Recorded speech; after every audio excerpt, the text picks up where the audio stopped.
paper prototyping. Eh, Video paper prototyping sebetulnya sudah saya pernah upload ya. Untuk kali ini kita fokus ke apa itu prototype, apa fungsinya, apa gunanya, dan bagaimana kita bisa membuat itu menjadi sebagai landasan dari pembangunan user interface. Kalau Anda lihat di gambar ini adalah cara mendesain user interface menggunakan aplikasi high fidelity istilahnya, ya.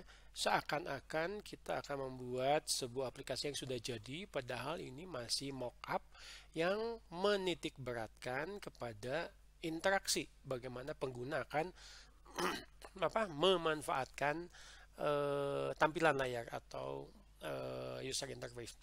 Oke, kita mulai. Kalau dari sisi istilah yang disebut sebagai prototype atau bahasa Indonesianya purwarupa, ini adalah contoh awal, model atau pembuatan sebuah produk untuk menguji konsep atau proses atau sebagai alat untuk direplikasi untuk belajar.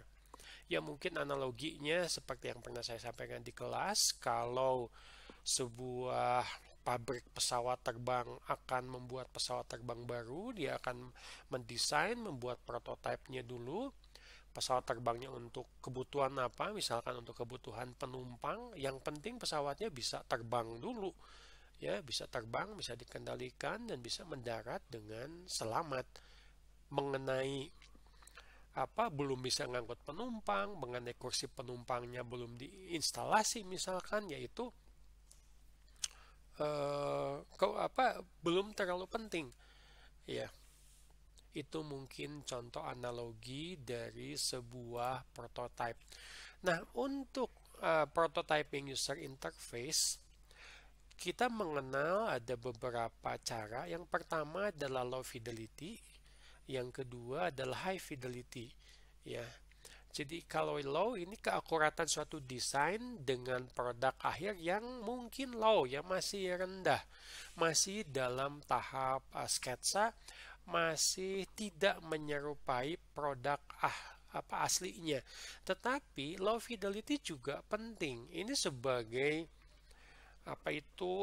tahap awal dalam mengidentifikasi apa yang mau dirancang, ide apa yang mau disampaikan, interaksinya seperti apa, dan seperti yang pernah dibahas di materi paper prototyping, ini juga sebagai alat uji awal untuk usability.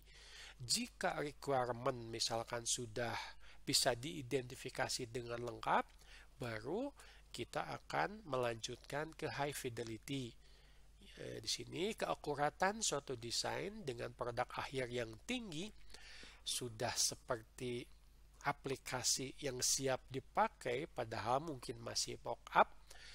Tahap pada prototyping yang telah mirip dengan produk akhir. Jadi kalau kita lihat gambarnya, kurang lebih seperti ini. Adalah hal yang wajar jika seorang mahasiswa, seorang desainer IMK, desainer user interface, akan membuat sketsa dulu, akan membuat layout dulu, ya. Kalau dalam istilah saya, ngotret dulu.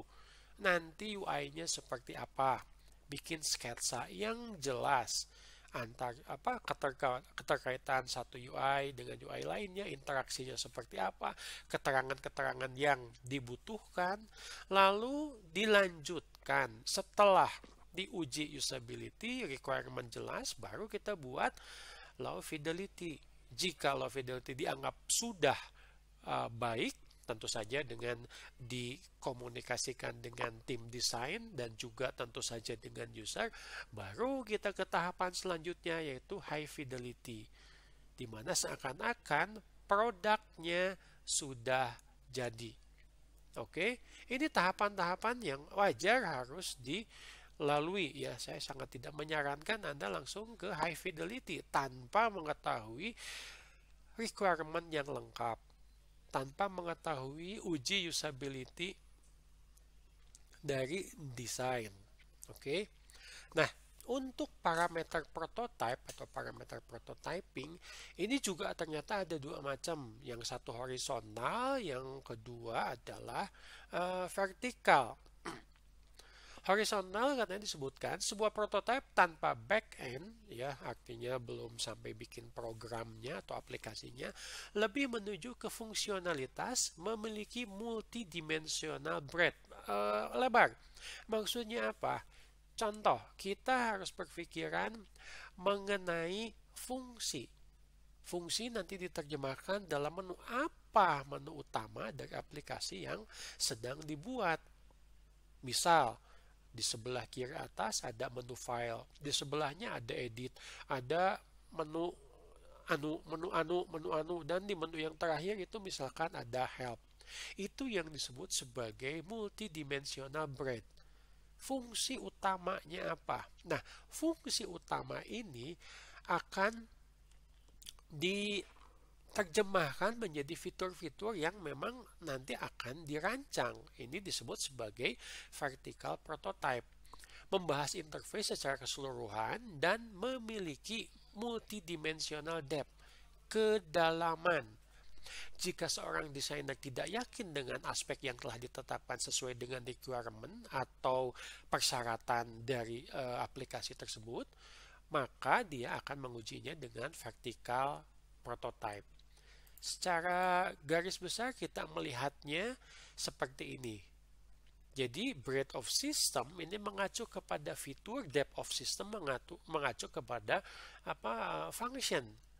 Ya, breadth-nya ini misalkan ini aplikasi dirancang bisa mengelola file. Fungsi-fungsi yang berkaitan untuk mengelola file apa? Buat file baru, ya, buka file yang lama, save file sebagai save as, dan seterusnya dan seterusnya. Nah, ini sejak dari desain prototype harus lengkap bisa diidentifikasi, meskipun pada saat Anda buat prototipenya itu mungkin hanya mendahulukan fungsi-fungsi yang penting. Oke?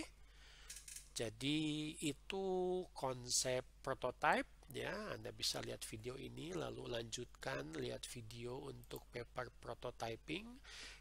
Kebetulan setelah video ini saya mau menampilkan kegiatan mahasiswa Teknik Informatika kuliah interaksi manusia komputer yang sedang praktek membuat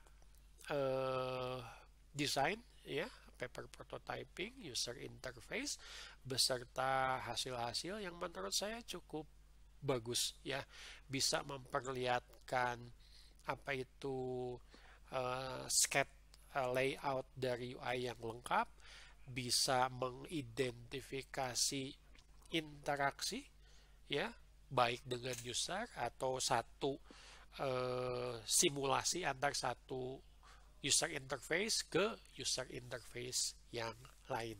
Oke, silahkan dilihat. Kita ketemu lagi di video selanjutnya. Tuh.